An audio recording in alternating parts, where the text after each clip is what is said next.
So the rules of Inktober sound extremely simple. You just do one illustration every day using ink for the entirety of October, so 31 illustrations. It sounds simple, but it's extremely hard, next to impossible for people that have normal lives and have to go to work and have commitments to their family, have days where they don't feel great, where they feel sick or they're not up to it. And on those days where you really don't have the time or the energy to do an illustration, you feel really bad about yourself, and then you go online and look at everyone like seemingly, I say that in quote marks, seemingly having a pretty easy time of it and putting up their beautiful illustrations. It makes you feel way worse. And then you have the dilemma of, should I just do a tiny shitty illustration that I'm not proud of? Should I skip a day and then make up for it later, or should I just skip that day entirely and just move on to the next illustration? Personally, I just tried to catch up and do something slightly similar and just do like multiple ones on multiple days, which is what I did here.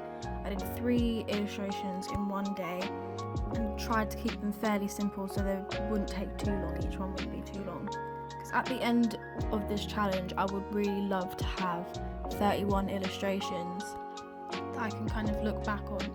And even if I'm not super proud of all of them, the fact that I've still put effort into them is really important to me. Like, I don't just want to phone it in, I want to actually put effort into each one, even if it doesn't turn out exactly how I want it to.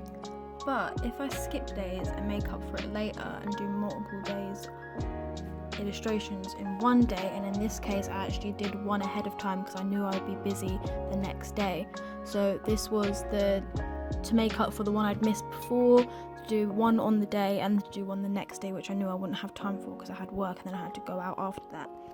So is that cheating? I mean, for me it depends the way you look at it. If you look at it as technically, yeah, you kind of are cheating because the whole idea is to do one each day.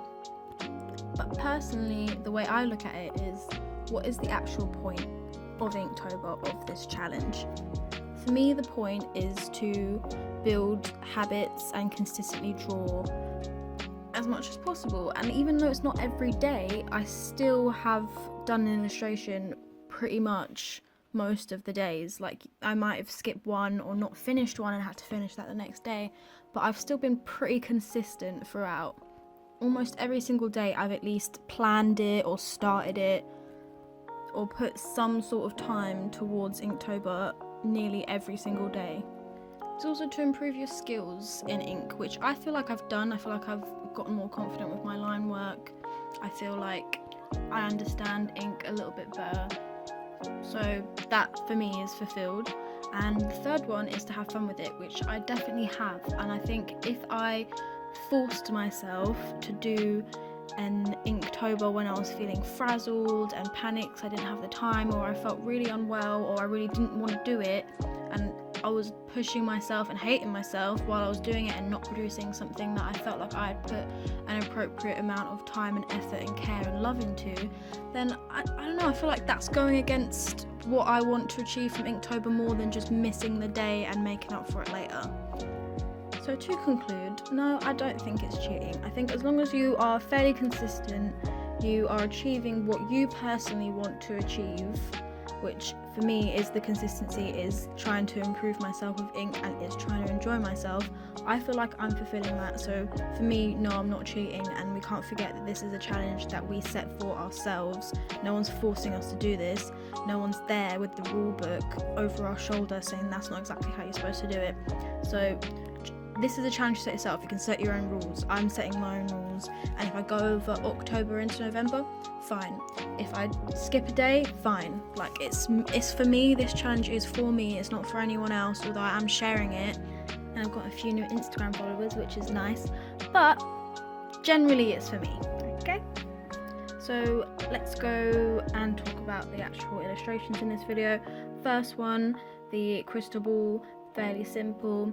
So the idea of this in witchcraft is that it's part of divination, where you stare into a dark kind of blank surface. You could use a bowl of water, you could use a mirror, or you could use a crystal ball, like a lot of people see typically, and the idea is just kind of go into a trance-like state where you begin to see things inside the ball, and it's kind of your interpretation of like shadows and shapes and stuff.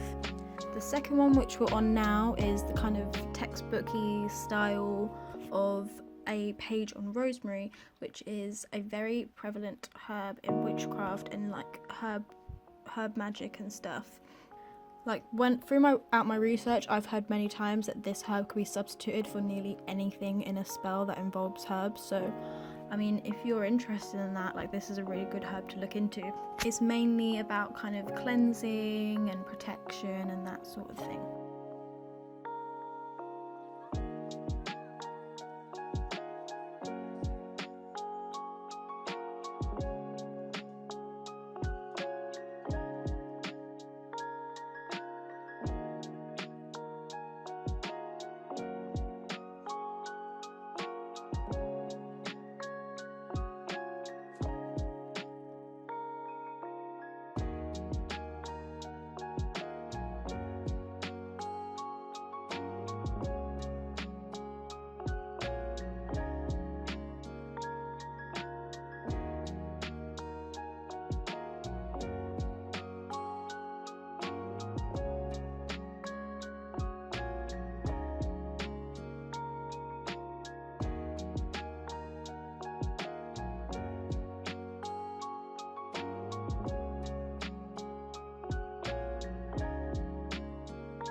Last but not least is the Book of Shadows, which is actually the kind of thing that you would put the page that I just did about rosemary in, because it's a collection of your knowledge about anything relevant to you as a witch. So you could put information about the seasons, correspondences for spells, herbs, your deities, basically whatever feels like is relevant information to you in your practice, you would put in your Book of Shadows. It could also be used as a journal for stuff like shadow work and kind of how you feel on your path, and basically anything you want it to be. It's just a kind of journal or your own textbook. Some people also call it a grimoire, but I think that's slightly different. I think a grimoire is more of a textbook, and a Book of Shadows is more like your personal kind of journal, witchy journal kind of thing. I remember the first time I'd even heard of a Book of Shadows was when I watched that show Charmed. I don't know if anyone's seen that, but I was like really fascinated with that show. Even though it's really not that great a show, it's kind of shit, like everything about it is kind of shitty, but I still really liked it. Maybe that's why I'm interested in this sort of thing now. But really, when the kind of witchcraft is just so different in like movies than it is to what it's all about in real life and what actual witches do. Even though there are some similarities, like a Book of Shadows, like familiars, stuff like that, it's all still kind of a weird counterpart, not very similar at all, but also kind of similar.